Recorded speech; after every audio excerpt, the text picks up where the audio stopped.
Assalom donishjo'yoni muhtaram. Assalom. Zaboni mo zaboni shirador ast. Musaffo tarzi obi chashmasor ast. Забони беҳанифа фиритоси забони рӯдакии мондагор аст. забони бедилу садию ҳофиз, забони анварии дилфигор аст. забони ҷомии овозадор аст. забони айниву аттору хайём, забони мавлавии хоксор аст. забони туралу лоиқу сармад, забони беалии номдор аст. Zabonashro kase ki khor sozad, agarchi zinda ammo dar mazor ast. Donishjo'yoni muhtaram, imroz ki navbatdori sinf дар гурӯҳ марҳамат. ман азам ва асмоан навбатдори имрӯза гурӯҳи 103 ихтисоси кори ҳамширагӣ пас аз хатми синфи 9. имрӯз дар синф ҳама иштирок дорам. мавзӯи гузаштаи мо аз фанни забони тоҷикӣ ибора, хелҳои ибора, хелҳои ҷумла, хелҳои ҷумлаи содаи яктаркиба, азияти оҳанги гуфтор, инчунин матни тахассусӣ абуалӣ ибни сино ва навиштани ҷумлаҳо. Donishjo'yoni muhtaram, доир ба мавзӯи гузашта оид ба ибораҳо ва хелҳои он, инчунин ҷумлаҳои сода аз ҷиҳати оҳанги гуфтор чанд хел мешаванд ва хелҳои он бояд ки шумо имрӯз дар дарс омода бошедон. Donishjo'yoni muhtaram, ҳама омодаи мавзӯи гузашта мебошем. Кане ки имрӯз метавонад ба варақаҳо омода бошад? Марҳамат. Марҳамат. Donishjo'yoni muhtaram, ҳама бояд ба варақаҳои тестӣ низ дар инҷо омода гардаш, бояд ки шумоён ҷавобҳои мушаххаси худро ба ман баргардонтон. Фақат ки ба тезӣ. Кане ки ба ман мегӯяд воҳиди асосии синтаксро чӣ ташкил медиҳад? воҳиди асосии синтаксис ибора ва ҷумла мебошад. фикр бо воситаи ҷумла ифода меёбад. гурӯҳи калимаҳои алоқаманд ва ё ҷудогонае ки як фикри томро ифода мекунанд ҷумла номида мешавад. Кане ҷумлаи сода аз ҷиҳати оҳанг гуфтор чанд хел мешавад? ҷумлаҳои сода аз ҷиҳати оҳанги гуфтор 4 хел мешавад: хабарӣ, саволӣ, хитобӣ ва амрӣ. Ки ба ман мегӯяд ҷумлаи хабарӣ ё ҳикоягӣ чист? дар ҷумлаи ҳикоят гӯянда дар бораи ҳодиса ва предметҳо ҳикоя мекунад. ин гуна ҷумлаҳо хулас ва тафсилӣ мешаванд. хотима ёфтани ҷумлаи ҳикоягӣ ба воситаи интонатсия ифода меёбад. мисол, абуалӣ ибни сино дар синни 21-солагӣ олими шӯҳратманд буд. ҷумлаи саволӣ чист? ҷумлае ки дар он фикр ва мақсади гӯянда ба тариқи пурсиш ифода меёбад ҷумлаи саволӣ меноманд. яке аз хусусиятҳои ҷумлаи саволӣ дар он мебошад ки дар он тааҷҷуб, ҳайрат, афсӯс ба шакли савол ифода меёбад. мисол, вазифаи мо дар назди ватан чист? ҷумлаи хитобӣ чист? ҷумлае ки даъвату фармон ва ё хоҳишу илтимосро ифода мекунад ҷумлаи амрӣ номида мешавад. дар охири ҷумлаи амрӣ аломати нуқта гузошта мешавад. мисол, донишҷӯёни азиз, ҷавобан ба ғамхориҳои пешвои миллат муҳтарам президенти ҷумҳурии Тоҷикистон Эмомалӣ Раҳмон, шумо бояд дарсро бо баҳои хубу аъло хонда дар озмунҳои ҷумҳуриявӣ иштирок намоед. Donishjo'yoni muhtaram, вазифаи хонагии мо ҷумлаҳои сода аз ҷиҳати оҳанг гуфтор ки доир ба хелҳои он бояд ки шумоён ҷумлаҳо омода намуда бошедон ва ҳар яке шумо метавонедон он ҷумлаҳое ки шумо омода тартиб дода омадаедон онро бояд ки қироат намоедон. умари хайём дар илми алгебрии ҷаҳонӣ 14 нави модулӣ дараҷаи сеюмро муайян кардааст. ин нави ҷумлаи хабарӣ мебошад. абуалӣ ибни сино бемории менингит ва диабети қандро аввалин бор дар ҷаҳон муайян намудааст. ин ҳам ҷумлаи хабарӣ мебошад. аввалин кашфкунандаи микробҳо кист? аввалин кашфкунандаи микробҳо абуалӣ ибни сино мебошад. ин ҷумлаи саволию хабарӣ мебошад. аввалин ҷарроҳии бемории саратонро ки иҷро кардааст? аввалин ҷарроҳии бемории саратонро абуалӣ ибни сино иҷро кардааст. ин ҷумлаи саволию хабарӣ мебошад. асосгузори физикаи таҷрибавӣ дар олам кист? Абубакри Розӣ яке аз асосгузори физикаи таҷрибавӣ дар олам мебошад. ин ҷумлаҳои саволӣ ва хабарӣ.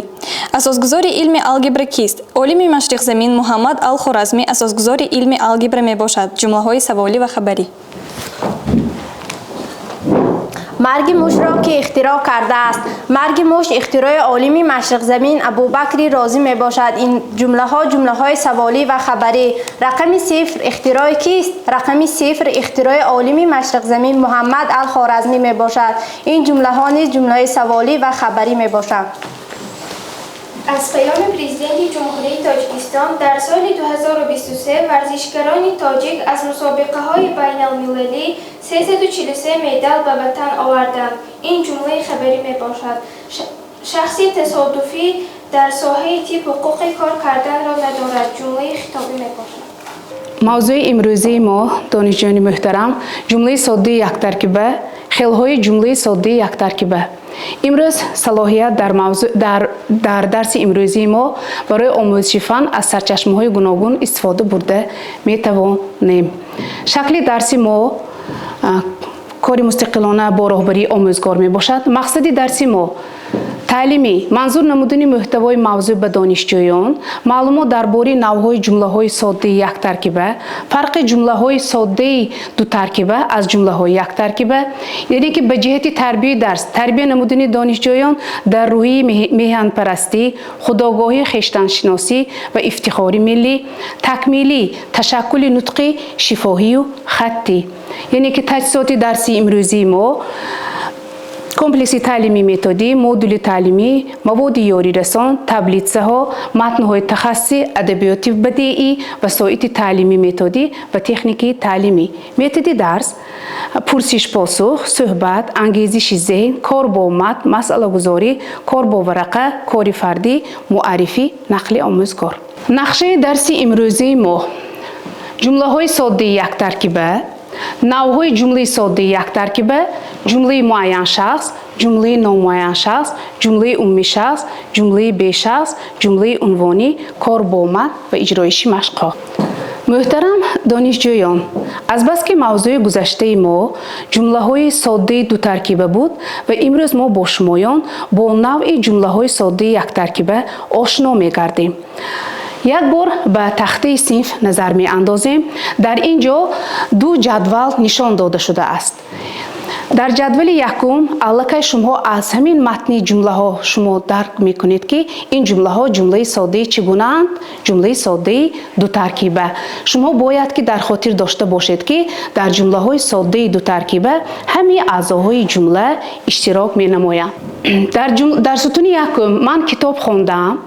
در جمله دویمش الکی کتاب خوندم. در جمله یکم هم مبتدا و هم خبر دیده می شود، اما در جمله دویم الکی مبتدا دیده نمی شود. چون که در اینجا چیکار کردم؟ خوندم. چی خوندم؟ کتاب. این الکی چی است؟ پر کننده. اگر ما به ستون دویم به جدول دویم اگر نظر می اندازیم، در اینجا شما پس از ختم مکتب میانه به کالج طبی داخل می شوید. جمله پرسش آورده شده است. شما الکی میدونید که از همین جمله معلوم است که در این جمله هم مبتدا، هم خبر و هم اعضای پیرو چیکار میکند؟ اشتراک دارد. لیکن در ستون دوم پس از ختم مکتب میانه به کالج طبی داخل میشوید، در اینجا ما سر اعضای جمله را دیده نمیتوانیم. جمله های ساده و واسطه به اساس گراماتیکی خود دو ترکیبه و یک ترکیبه میشوند. در جمله های ساده دو ترکیبه تمام اعضاهای جمله اشتراک کرده میتواند، لیکن در جمله های ساده یک ترکیبه یکی از سر اعضاها اشتراک کرده نمیتواند. نوع جمله ساده یک ترکیبه جمله معین شخص. جمله یک ترکیبه ای که اجرا کننده عمل، مبتدا و خبری آن معین می گردد، جمله معین شخص نامیده می شود. خبری این جمله ها در شخص های یکم و دوم ifade گردیده آنها را با بندک‌های فعلی معین کردن ممکن است. مثال: از لب بام به در خانه نگریستم، از دیوار پهلوی چپ دروازه چنین نوشته را خواندم: در این خانه پروفسور یوسف بشیرخانج اسحاقی به دنیا آمده است. دانشجویان محترم، در وقت معین کردنی جمله های معین شخص، نامعین شخص، به شخص باید که شما به همین اهمیت دید که در آنجا بندک های فعلی رولی مهم را می بازند. ما از روی بندک های فعلی муайян мекунем ки ин ба кадом хели ҷумлаи муайян шахс ё номуайян шахс яъне ки дохил мешавад. аз хабари ҳар ду ҷумла мо фаҳмида метавонистем ки дар инҷо калимаи нигаристам хондам муайян мегардад ки иҷрокунандаи амал шахси якуми танҳо мебошад, яъне ки ман шахси якуми танҳо ман. хеле дигари ҷумлаи соддаи яктаркиба ин ҷумлаи номуайян шахс мебошад. донишҷӯёни муҳтарам, ба тахтаи синф нигоҳ мекунем. дар инҷо ду сутунча оварда шудааст.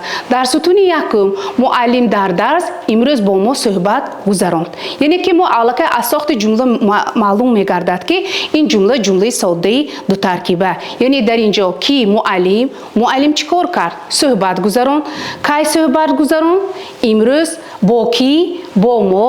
кай? дар куҷо? дар дарс. достоми дар инҷо ҳам мубтадо, ҳам хабар, ҳам дар инҷо ҳол, бо ки бо мо ҳам пуркунанда дида мешавад, яъне ки аз сохти ҷумла маълум аст ки ин ҷумла ҷумлаи соддаи дутаркиба.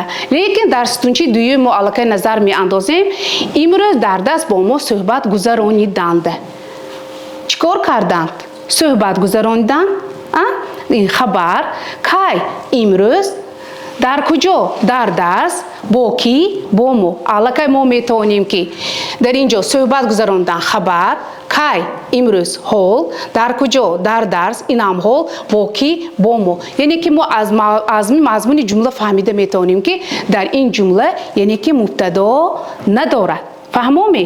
шумо бояд ки ҳаминро дониста гирифтон ки дар ҷумлаҳои номуайян шахс хабари ин ҷумлаҳо танҳо бо шумораи ҷамъ шахси сеюм ифода мегардад. ба сутунчи аввали тахта назар меандозем. дар ҷумлаи дуюм ҳам аллакай шумо дида метавонед ки деҳқонон ба киштикор тайёрӣ дида истодаанд. шумо бояд ки мавқеъ аними ҷумлаҳоро аз он ҷиҳат донетон ки дар инҷо асосан бандакҳои феълӣ чӣ кор мекунад?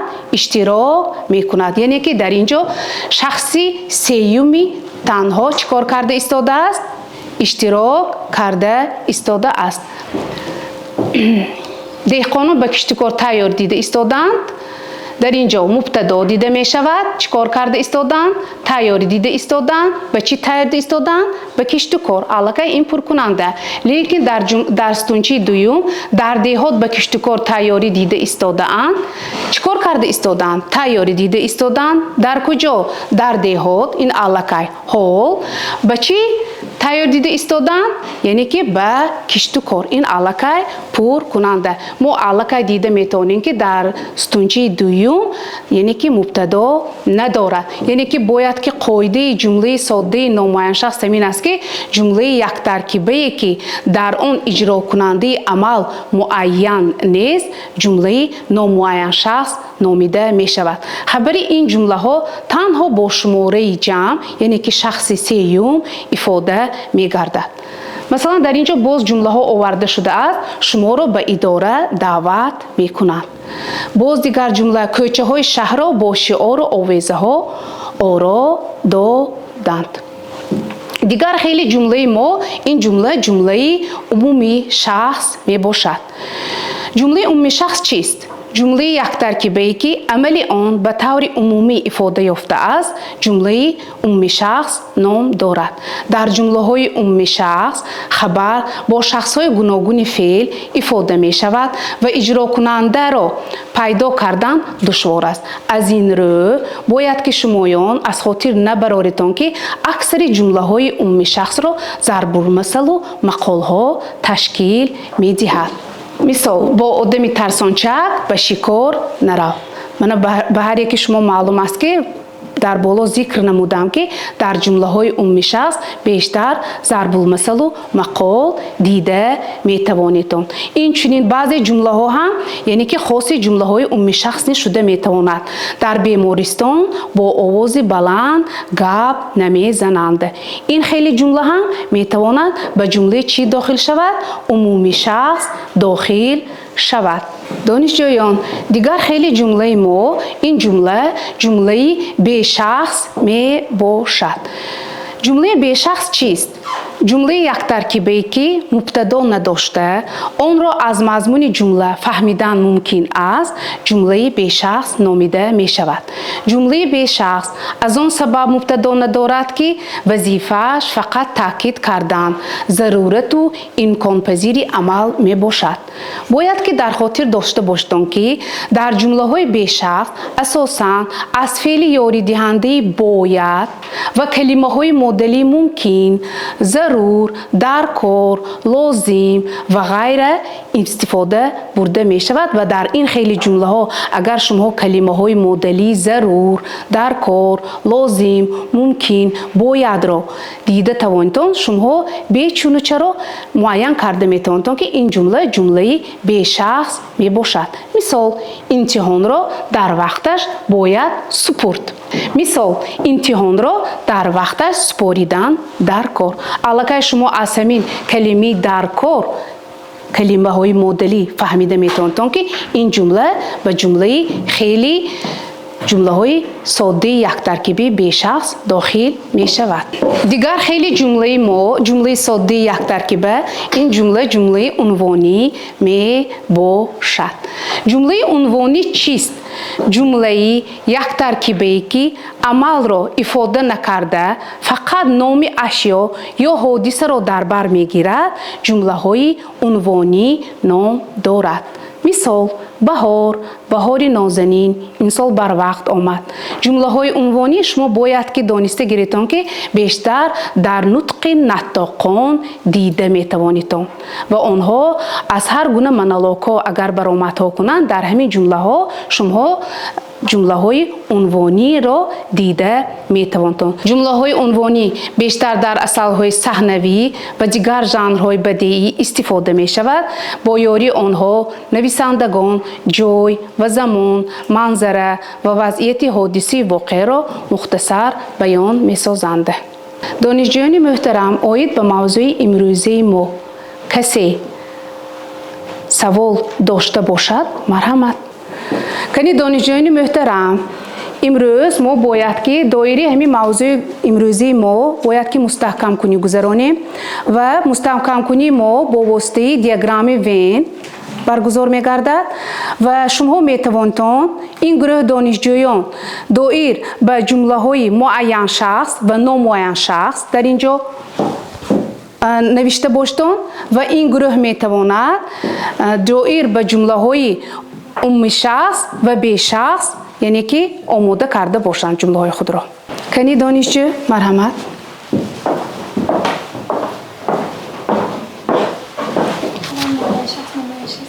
نویس اینجور نویس.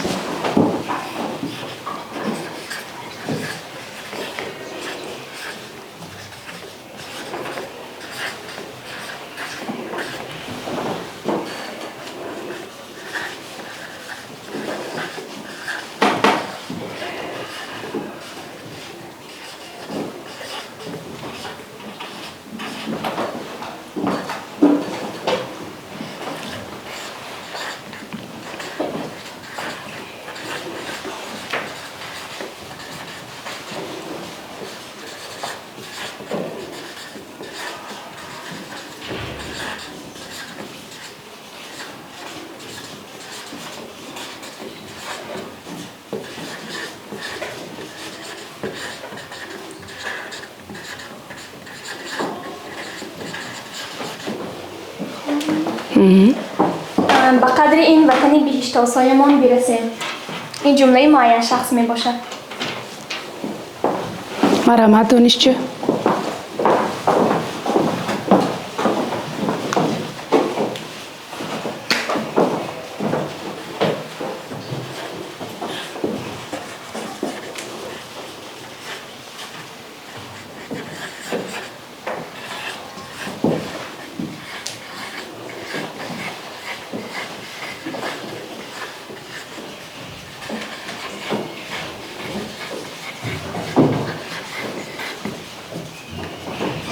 به نهال‌های با آب داده ایستادن این جمله نامه شخص می باشد.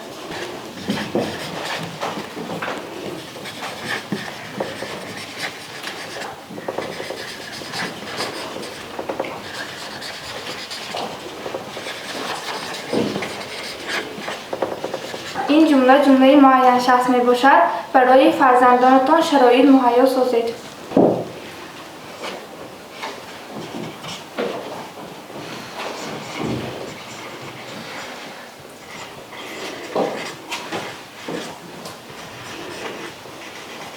این جمله نامعین شخص می باشد که جمله از سایه خود می ترسد.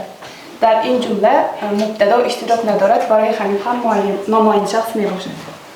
حالا در اینجا کاری دویم گروه ها از طرف دانشجویان پیشکش می گردد. به جمله های عمومی شخص ما چنین جمله ها را نوشتیم: آهن را در گرمیش میکوبند، یعنی این را عمومی کرده گفته است و ما میتوانیم که از همین مضمون جمله آن را فهمیم. از پس اسبی ناسنجیده نگذار، این هم همینطور نیکی کن و در آب انداز، گنج مگیر کتاب گیر. در جمله های عمومی شخص اساساً ضرب المثل و مقال ها اشتراک میکنند که ما از آنها یکی‌اش را نوشتیم. مشو همراهی کسی ناآزموده، تفاوت دان زدیده تا شنیده. و جمله های به شخص ما چنین جمله ها را نوشتیم: بیمار را باید طبابت کرد. در این جمله های به شخص از فعل یاری دهنده باید استفاده کردیم و ما نمیتوانیم که از مضمون جمله شخص را دریابیم، یعنی به شخص می شود. وظیفه را در وقتش باید اجرا کرد، این نیز به شخص. هنر باید از خود کرد. و دکتر باید باور داشته باشیم. همیشه از پی کاری نیک و منفعت خلق باید شد و مهمان لطف و نزاکت باید کرد. در همه آن جمله‌ای که ما نوشتیم فعل یاری دهنده باید استفاده کرده شده است که این از جمله به شخص بودن جمله خبر می‌دهد.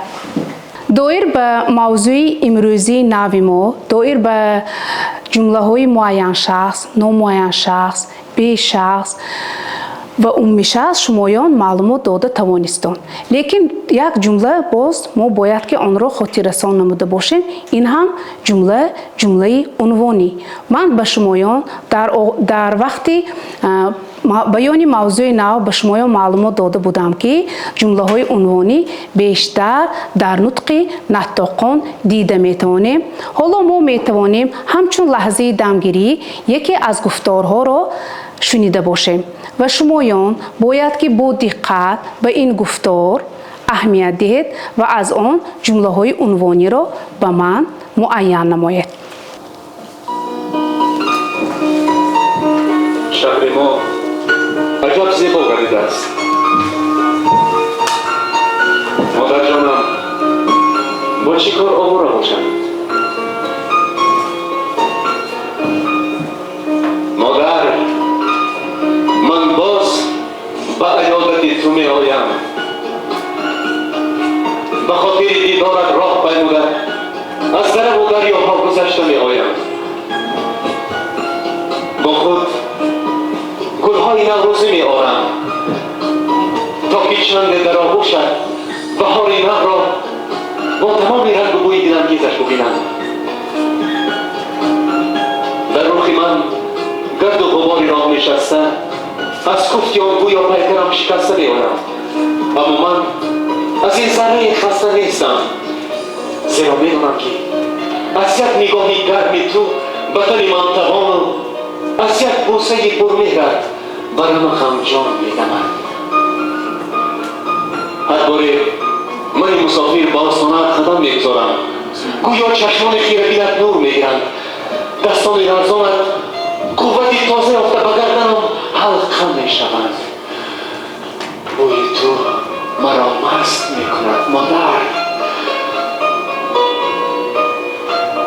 و من روی آستانه خانه زانو زده سر به که از باری گران زندگی خمیده می گذارم تا در قد و قامت از تو بالاتر نباشم و توی عمر رهبان اشک فرزند مسافر نبینی.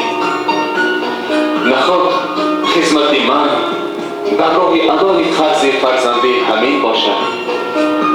اگر چنین است مرا برای این درد بی‌درمان بیامرز مادر، بیامرز مادر. کنی دانشجویان از نوار امروزه کی معین کرده توانست که جمله عنوانی دارد یا نه؟ اگر جمله های عنوانی را شمایان дарёфт карда бошедтон марҳамат онро қироат намоедтон. از نواری که ما تماشا نمودیم چنین جمله های عنوانی دریافت نمودم. شهر ما عجب زیبا گردیده است، مادر جانم با چی کار آواره باشد. چنین جمله ها هم عنوانی و هم جمله های نامعین داخل می شود و این چنین جمله های معین شخص نیز در این نوار بودند. مادر، من باز به دیدارت راه پیموده از دره و دریاها گذشته می آیم، به خود گلهای نوروزی می آرم، بوی تو مرا مست می کند. مادر، نخواد که خدمت من در راه ادای قرض فرزندی همین باشد، اگر چنین است مرا ببخش مادر. دانشجویان محترم مرحمت با ورقه ها برای جواب آماده باشید. ورقه 1. سوال 1. عبارت چیست؟ دو و زیاده کلمه های مستقل معنایی که با هم تابع بوده یک مفهوم مرکب را افاده می کنند عبارت نام دارد. مثال صبح باصفا اثر نویسنده در تشکیل عبارت همه هسته های نطق اشتراک می کنند. دویم سوال. جمله آورید که عبارت صفتی داشته باشد. ابو علی بن سینا شاعر بزرگ و فیلسوف برجسته بود. ورقه 2. سوال 1. قاعده املای زبان تاجیکی و علامت های کتابت زبان تاجیکی کی تأسیس گردید؟ قاعده املای زبان تاجیکی و علامت های کتابت زبان تاجیکی سال 2021 تأسیس گردید. سوال 2. اصطلاح‌هایی که بیا شرح دهید. گیپنوز، چشم‌بندی، گرادوسنیک، حرارت سنج، گریپ، زکام، درماتیت، گازکی پوست، اکوشرکا ممادایا. ورقه 3. سوال 1. عباره‌ها از جهت ساخت چند خیل می شود؟ عباره‌ها از جهت ساخت دو خیل می شود. عباره‌های ساده و مرکب. عباره‌هایی که با واسطه گراماتیکی از دو کلمه ای مستقل معنا ترکیب یافته است عباره ساده نامیده می شود. مثال حوض کلام، ساعتی دیواری. عباره‌هایی که از سه و یا بیشتر کلمه‌های مستقل معنا ترکیب یافته‌اند عباره‌های مرکب نامیده می شود. مثال سیمایی بسیار بزرگ، برجسته‌ترین آثار معماری. ورقه 4. سوال 1. عباره کدام بند با علاقه وابستگی همراهی ساخته شده است؟ واریانت ا. از همه بهتر، سنگ بر این سخت. سوال 2. عباره های مجازی چگونه عباره هایند؟ عباره های مجازی یا ریخته نهایت پرآب و رنگ و تاثیر بخش بوده به دیگر زبان ها ترجمه کردنشان خیلی دشوار است. مثال شده می توانند جان شیرین، دل سوختن، دل بردن و غیره ها می باشد. خصوصیت فرق کننده آنها در همین ظاهر می گردد که ترکیب آنها به معنای مجازی می آیند، به معنای اصلی خود آمده نمی توانند. محترم دانشجویان، امروز درسی ما به اتمام رسید.